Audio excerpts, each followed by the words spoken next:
السلام عليكم ورحمة الله وبركاته وولالكين سيمات يرى برنامجكين maanta wuxuu ku saabsan yahay fadlu qiraa'ati alqur'aan fadliga uu leeyahay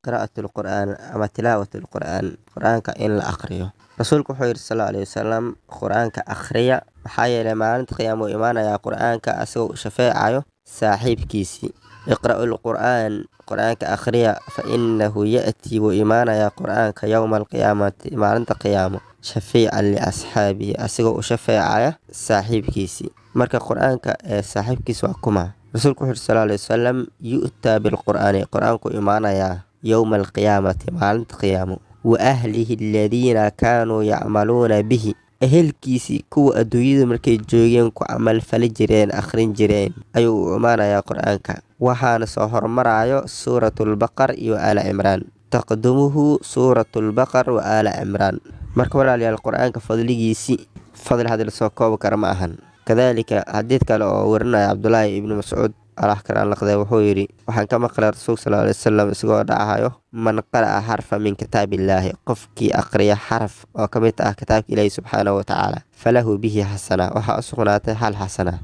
waalxasanatu bicashri amhaaliha halka xasanan 10 jeer ayaa loo laabayaa wuxuu yidhi rasuulka sala alay wasalam laa aquulu alif laam miim xarfun oran maayo ama dhixi maayo alif laam miim xarfun alif laam miim kaligeeda waa xaraf dhixi maayo rasuulka sala alay wasalam walaakin wuxuu yidhi alifun xarfun walaamun xarfun wa miimun xarfun alifka keligiis waa xaraf laamkin waa xaraf miimkin waa xaraf alif laam miim markaas waxay noqonaysaa 3 xaraf 3 ku dhufo 10 talow meeqa waay waa 30 alif laam miim hadaa dhahayd 30 ajar aa helaysaa kawaran suuratul ikhlaas qul wallah hada akhrisid meeqaad helaysaa haye suurad ka weyn akhri meeqaad helaysaa jus akhri maqar akhri xisib akhri imisaa helaysaa ilaahay subxaanahu watacaala wax weyn ayuu ku siinayaa laakiin waxay ku xiran tahay marka hore inaad adiga ilaahay subxaanahu watacaala weydiisatid inuu ilaahay kuu fududeeyo shay ma jiro ilaa ilaahay idinkiisa ayuu ku dhacayaa marka walaal waxaan isku baraarujinaynaa qur-aanka ilaahay subxaanahu watacaala inaan akhrino oo ku camal falno camal falid waxay noqonaysaa wixii asaga kaale qur-aanka inaad ka hartid gebi ahaantiisaba wixii asaga ku farana intaad awoodid la imaadid qur-aanka wuxuu ku faro intaad taraankaaga aa awoodid la imaaw intaadan awoodina ilaahay subxaanahu watacaala kuma qabanayo fattaqullaha mastadactum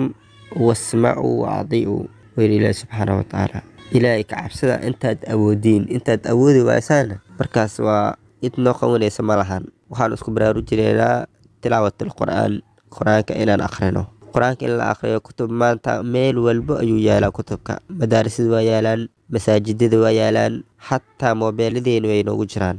jaanisar haddaan helno waxaan awoodnaa hal xisib inaan akhrino ama hal maqar ama hal jus hataa waa awoodnaa qofka xaafido qur'aanka ah hal saacadoo helo 4 jus ayuu ku akhrin karaa 4 jus waxaan idin leeyahay